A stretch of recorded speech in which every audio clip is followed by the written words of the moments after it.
être marocain aujourd'hui? Alors, on ne pensait pas à l'identité marocaine avant, il y a peut-être...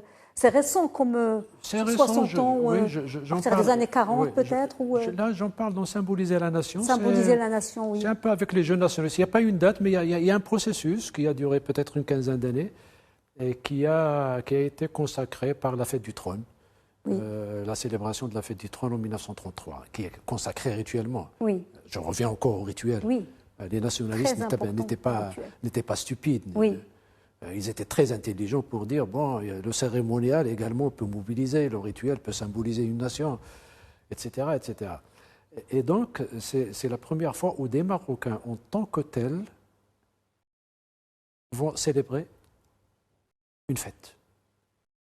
Le calendrier, il est connu, le calendrier au Maroc, il est connu. Traditionnel, c'est un peu, voilà, les marouf, les moussam, de ceci, de les cela, groupes, etc. des tribus. Exactement, des tribus. Ça, c'est le local. Et puis, vous avez les fêtes religieuses, mais qui sont célébrées en tant que musulmans.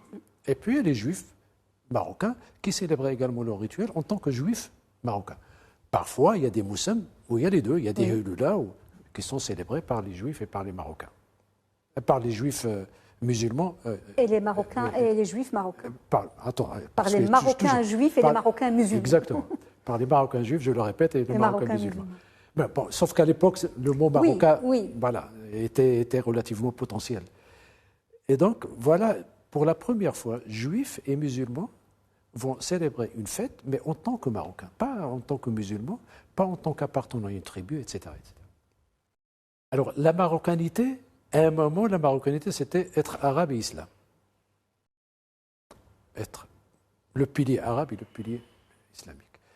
Avec le combat d'intellectuels, amazirs et non-amazirs, bon, ça s'est élargi à la mazirité et ça a été consacré par la Constitution. L'identité, dire qu'est-ce que c'est qu'un Marocain, de façon autoritaire, de façon externe, on va rester dans la conception un peu objectiviste de l'identité. Il y a quelqu'un qui va définir ce qu'est l'identité. Même la liste qui est longue, qui est magnifique de la Constitution, elle est encore relative. Et il faudra la prendre comme une conception relative de l'identité, pas comme l'identité. Et donc c'est à nous, c'est l'espace public. Et c'est les contextes qui vont déterminer à chaque fois qu'est-ce qu'on va prendre en considération. Oui. La marocanité n'est pas quelque chose qui se vit de façon totale, c'est impossible. Personne ne peut être à la fois musulman, berbère, amazir, 24 heures sur 24. Donc ça dépend des contextes, tout dépend des contextes.